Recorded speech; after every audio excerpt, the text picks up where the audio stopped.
History books call him a monster, a savage warlord who bathed the northern snows in blood. But the truth, hidden deep within the Belmont family archives, tells a profoundly different story. What happens when a cruel father offers his cursed, discarded daughter as sheep to the slaughter and the wolf bows? The year was 1243, and the realm of Ethelgard was bleeding. The southern valleys, rich in grain and gold, had spent a decade fighting a losing war against the northern reach.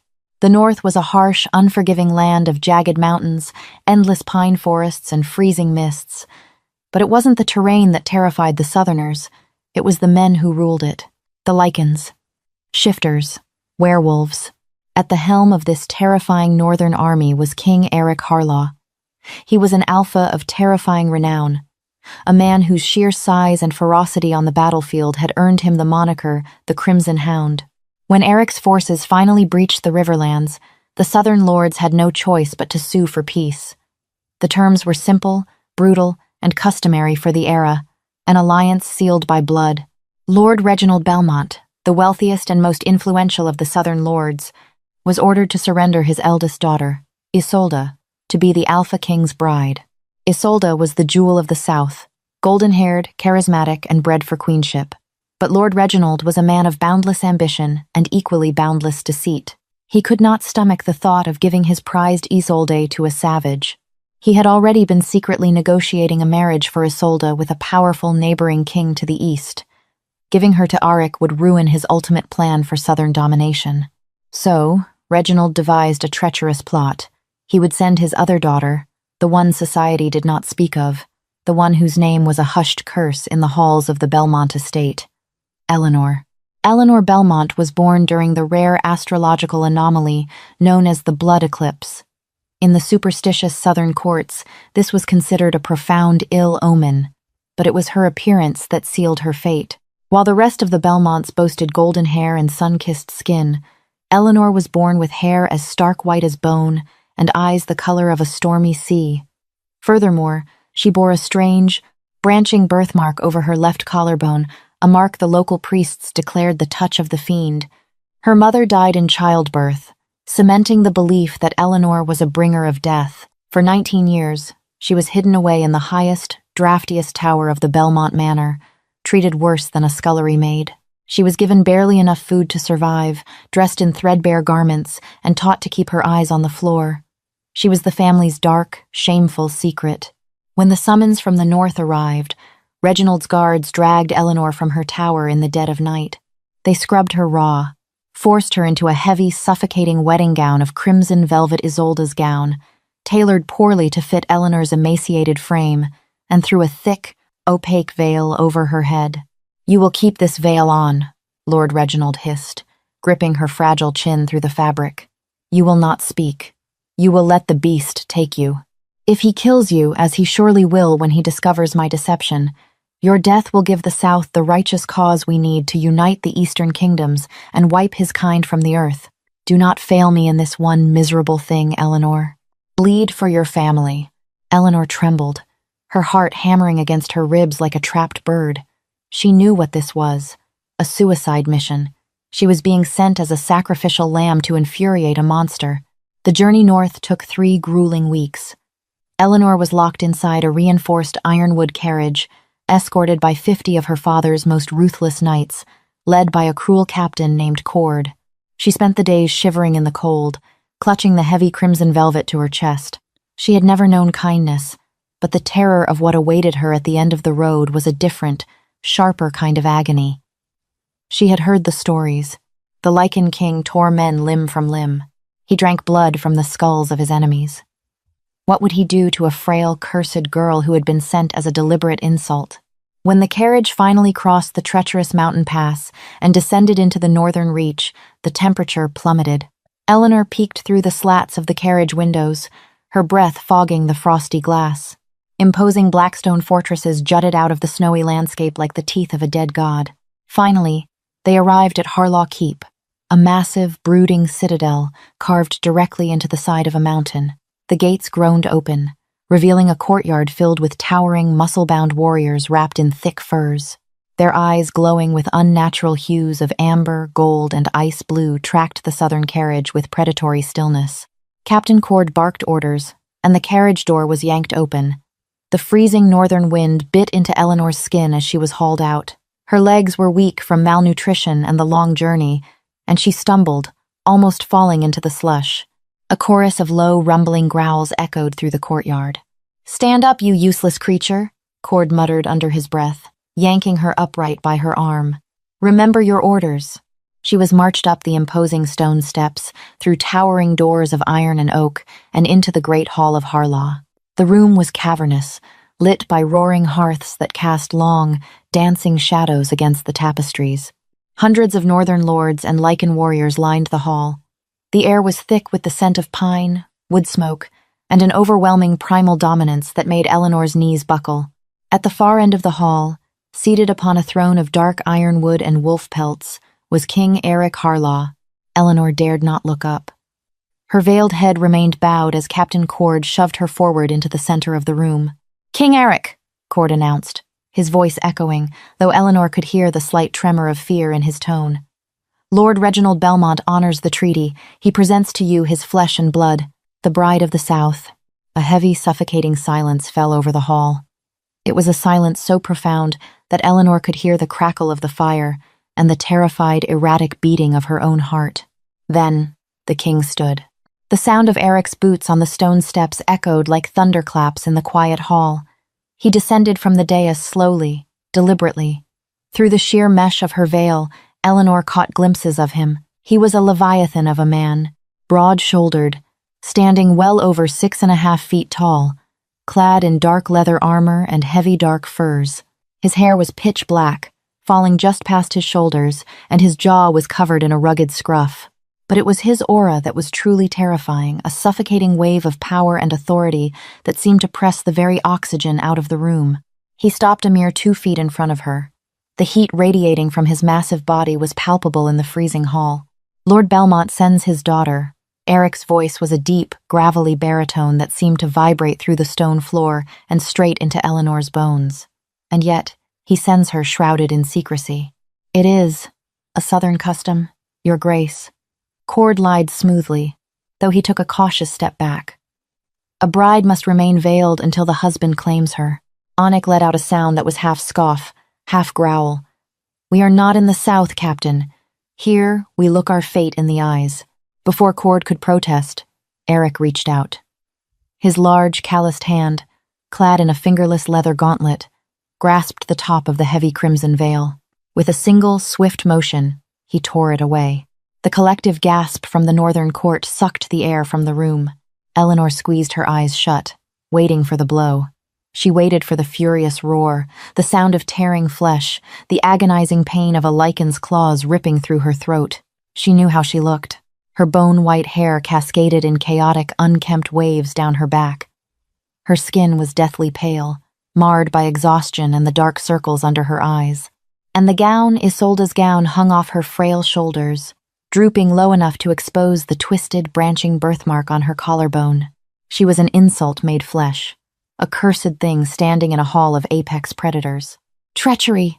shouted Garrick, Arik's hulking beta, stepping forward with his hand resting on the hilt of a massive broadsword.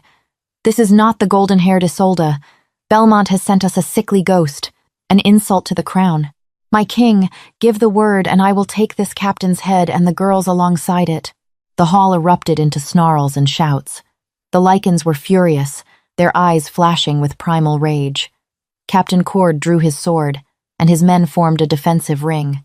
Eleanor collapsed to her knees, burying her face in her hands, trembling violently. "This is it," she thought. "This is the end." Silence. Eric's roar shook the dust from the rafters. The word was laced with an alpha command so potent that even the southern knights dropped their weapons, falling to their knees against their will. The hall fell instantly, terrifyingly quiet. Eleanor peeked through her fingers. King Eric had not drawn his weapon. He had not transformed into a beast. Instead, he was staring down at her, completely motionless. His chest heaved as he drew in a deep, long breath through his nose. He was scenting her.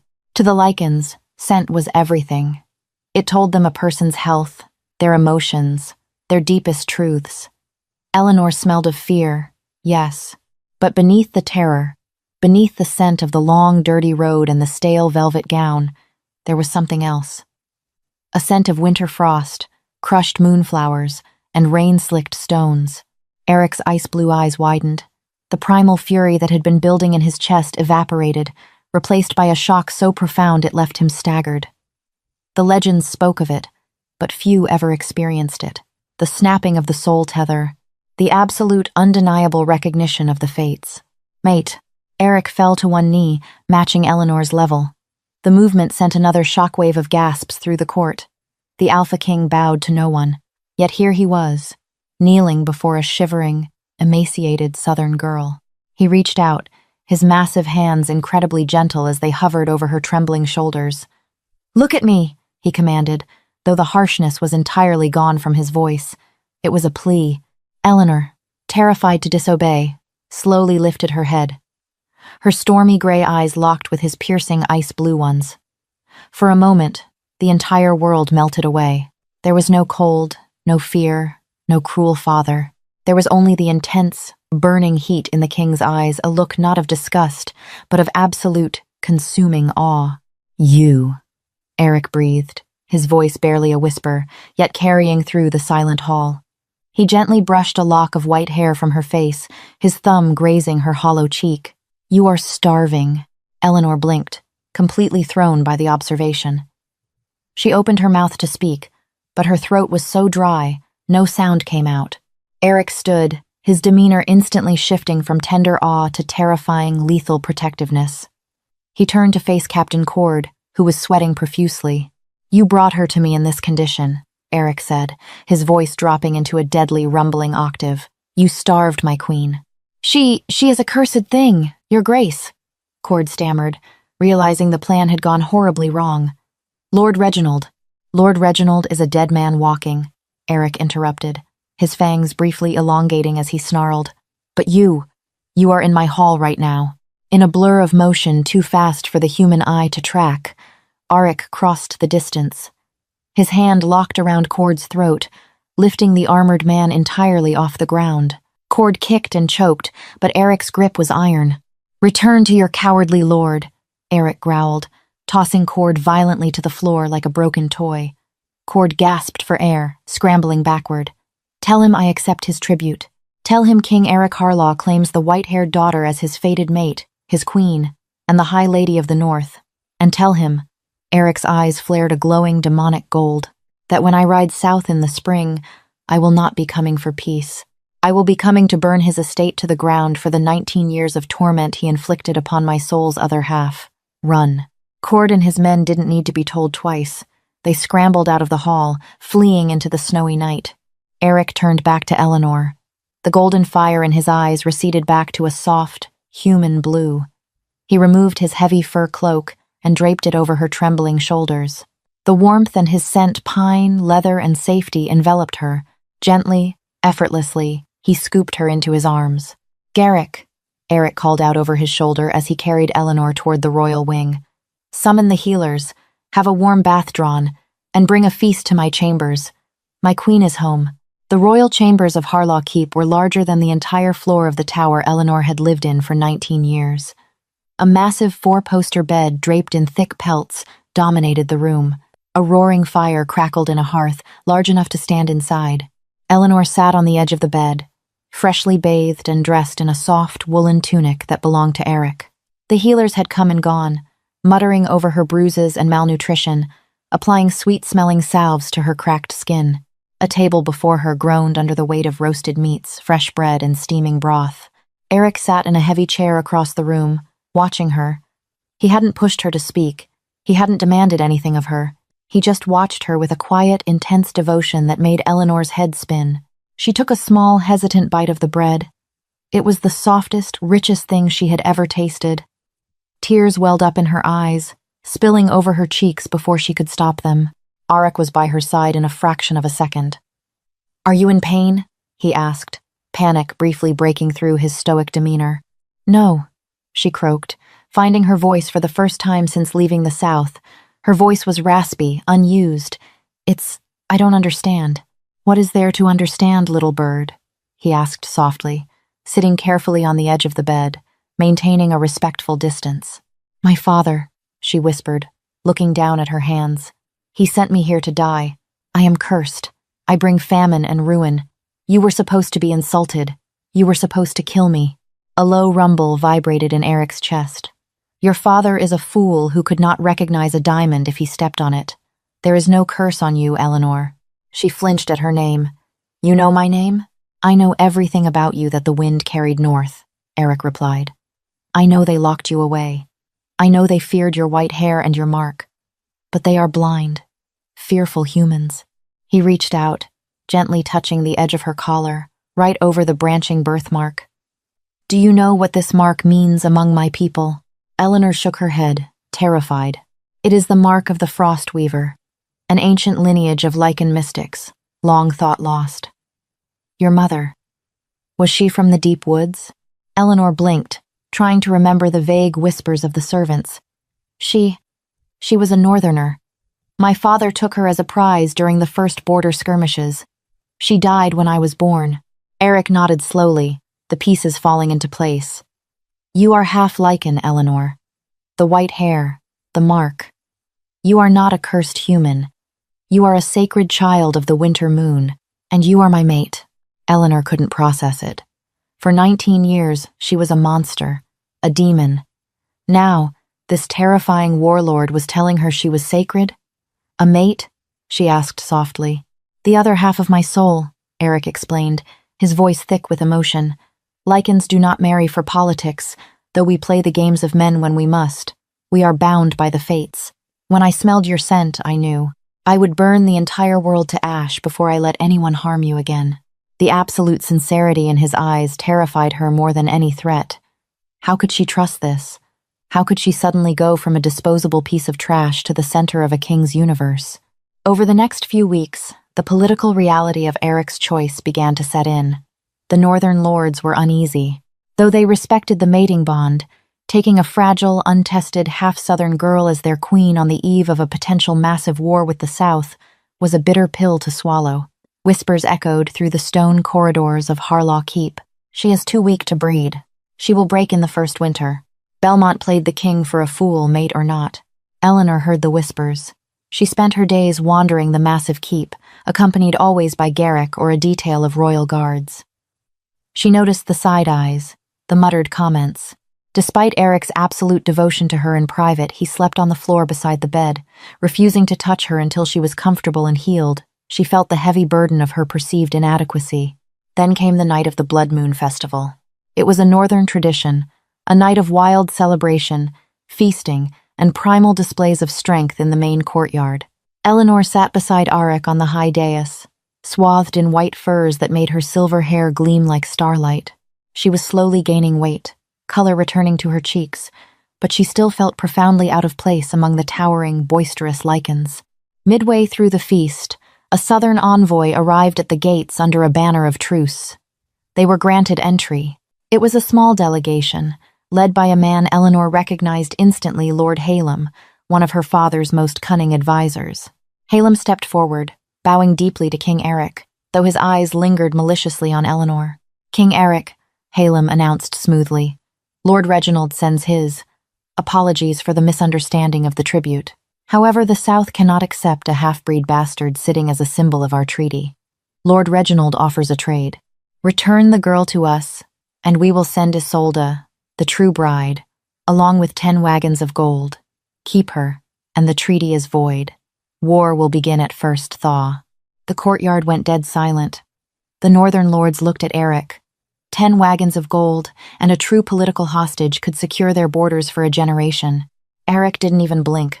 Tell Reginald to ready his armies. The queen stays. Halem's smile was thin and poisonous. As you wish, your grace, but might I present a gift to the queen, from her loving sister Isolde? A token of farewell.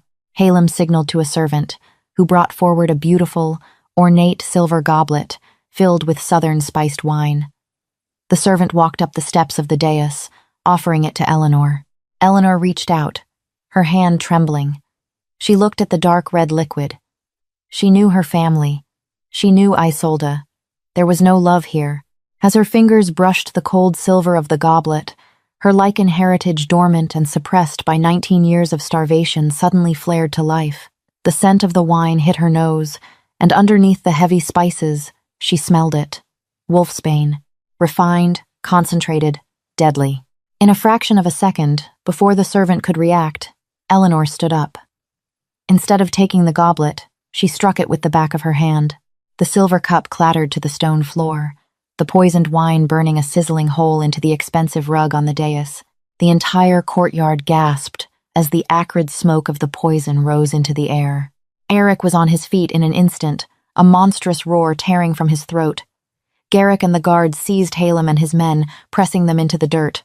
Eleanor stood tall, her chest heaving, her stormy gray eyes flashing with a sudden brilliant ring of silver light.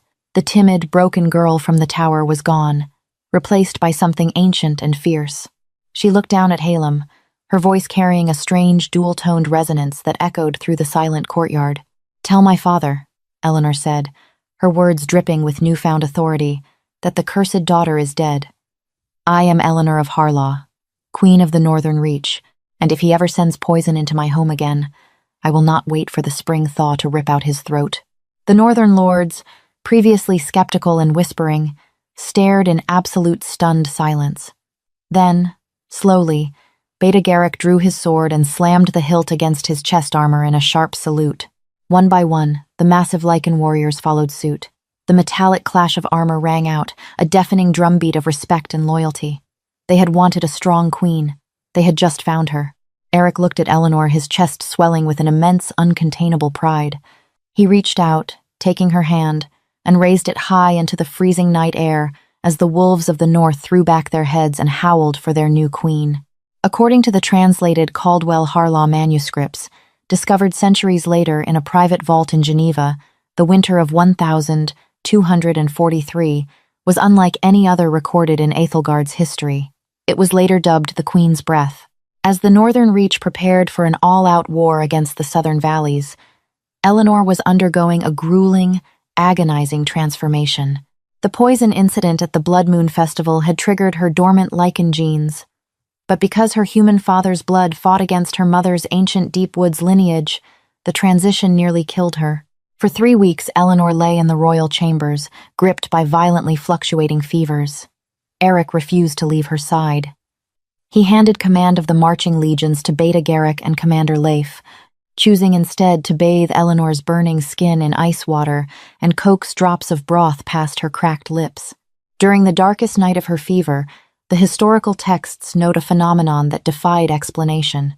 The hearth fires in the royal wing turned a brilliant, glowing sapphire, and frost crept up the stone walls in intricate, branching patterns mirroring the exact shape of the birthmark on Eleanor's collarbone. When Eleanor finally awoke, her stormy gray eyes had permanently shifted. They now held a striking, luminescent silver ring around the iris. She was no longer the frail, starved girl locked in a tower. The Frostweaver bloodline had fully awakened. She didn't shift into a wolf like the others. Her power was older, more primal.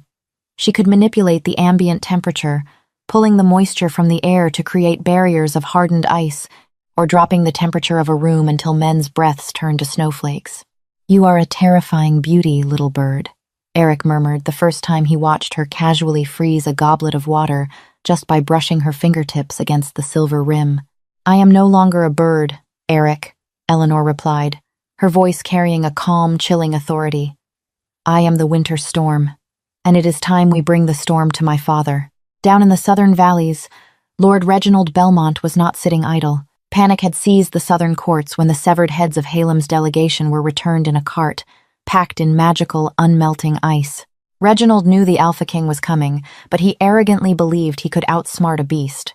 Secret letters recently unearthed from the Valois estate reveal that Reginald bankrolled a ruthless mercenary company known as the Iron Vipers, led by a notorious tactician named Commander Gideon Croft. Croft brought with him a terrifying arsenal: heavy ballistas retrofitted with pure silver harpoons, and nets woven with thick steel and wolfsbane ash. Reginald also executed a desperate political maneuver. He forced Isolde into a hasty, unconsummated marriage with Duke Alistair of the Eastern Marches, effectively dragging the Eastern armies into his defense. By the time the first spring thaw was supposed to break, Belmont Manor was fortified by 10,000 heavily armed men, a fortress of stone and silver waiting to slaughter the wolves. But the thaw never came. Eleanor rode at the vanguard of the Lycan army, seated upon a massive black destrier beside Auric in his monstrous 9-foot-tall Lycan form. As they marched south, the snow marched with them. Eleanor pushed her power outward, blanketing the usually temperate southern fields in blinding blizzards and freezing fogs. Commander Croft's strategies relied on clear visibility to fire the silver harpoons. Eleanor blinded them. The eastern armies, unaccustomed to such bitter cold, found their bowstrings snapping and their armor freezing to their skin. When the northern army finally breached the tree line surrounding the sprawling Belmont estate, it was not a battle, it was a slaughter. Eric and his Lycan shock troops poured over the defensive trenches like a tidal wave of fur, muscle, and fangs. The silver nets were useless. Eleanor stood upon a ridge overlooking the battlefield, raising her hands to the sky. Sleet rained down in horizontal, flesh-tearing sheets, snapping the mechanisms of the ballistas before they could fire a single shot. Eric, a blur of crimson and black, tore through the iron vipers. He didn't just fight, he orchestrated a symphony of violence, his roars directing his packs to flank and crush the eastern cavalry.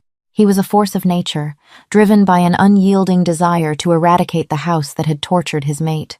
Within 4 hours, the southern resistance broke. Commander Croft was found crushed beneath his own ruined siege engine. Duke Alistair fled into the woods, abandoning Isolde and his new alliance entirely. The mighty Belmont Manor, a symbol of wealth and arrogance for 3 centuries, was surrounded by thousands of bloodied, snarling Lycans. The heavy oak doors of the manor were blown off their hinges by Beta Garrick. Eric, shifting back to his human form and throwing a dark fur cloak over his blood-slicked shoulders, stepped into the grand foyer. Right behind him, walking with the grace of an apex predator, was Queen Eleanor. The grand ballroom of the Belmont estate was exactly as Eleanor remembered it. Gilded ceilings, crystal chandeliers, and walls adorned with portraits of golden-haired ancestors. But now, the polished marble floors were muddied by the boots of Lycan warriors, and the air smelled of blood and terror. Lord Reginald and Isolde were backed against the grand staircase, surrounded by the trembling remnants of their personal guard. Reginald looked haggard, his velvet robes disheveled. Isolde wept openly, her perfect golden hair plastered to her tear-stained face. When the Lycans parted to let Eric and Eleanor through, Reginald's eyes widened in sheer disbelief. He stared at his discarded, cursed daughter. She wore form-fitting northern leather and a cloak of pure white fox fur. The strange branching mark on her collarbone pulsed with a faint, icy blue light. She looked radiant, powerful, and utterly lethal. Eleanor. Reginald breathed, dropping his sword. It clattered loudly against the marble. "Kneel," Beta Garrick barked, slamming the butt of his spear into the back of a southern guard's knees. Reginald, driven by self-preservation, dropped to his knees. He grabbed Isolde's wrist and yanked her down beside him. "King Eric, please," Reginald begged, his arrogance completely shattered. "I yield. The South is yours. I will give you everything. The gold, the lands, the shipping ports. I offer you Isolde. Take her as a concubine, take her as a slave. Just spare my life."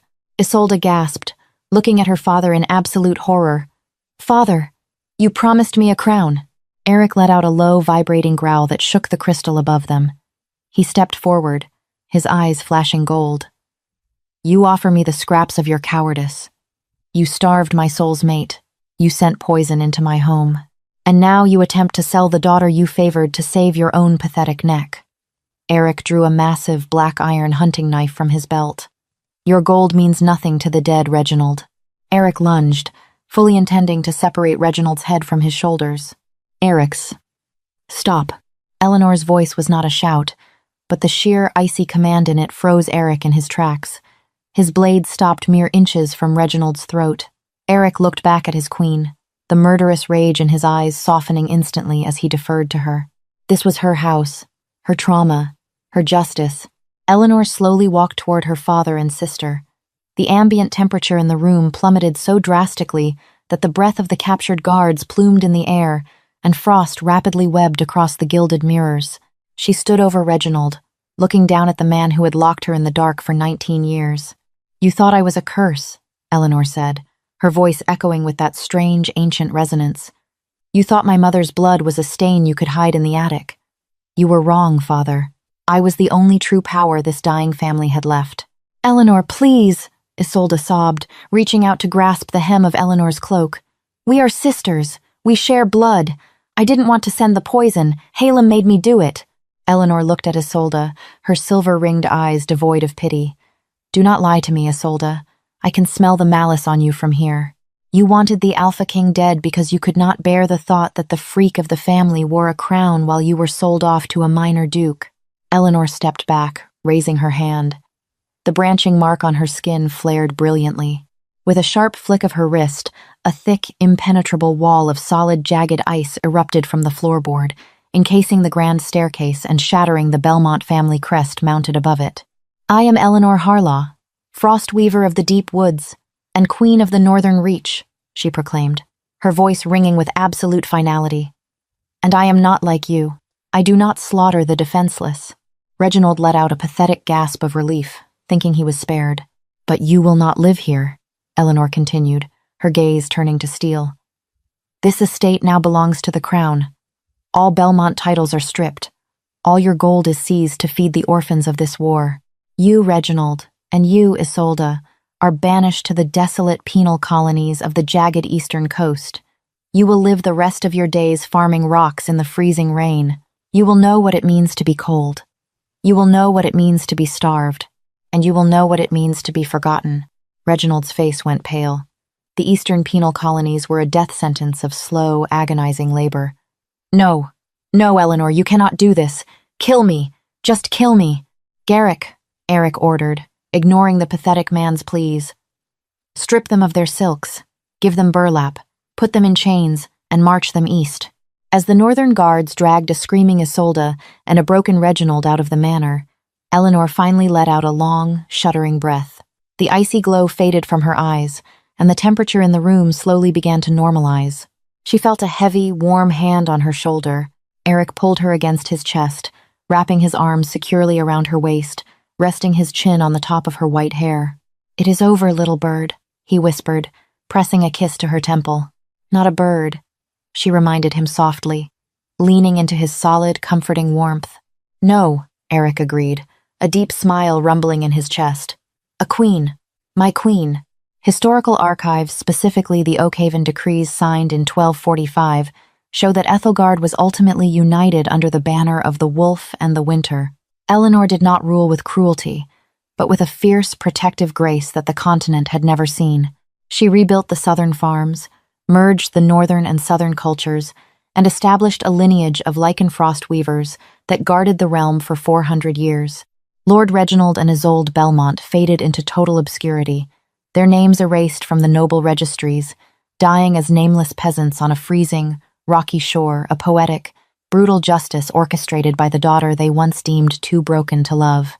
History often rewrites villains and heroes, hiding the most breathtaking truths in dusty archives. Eleanor Belmont wasn't a cursed tragedy. She was the dormant storm that brought an empire to its knees, proving that the ones society throws away are often the ones destined to rule it.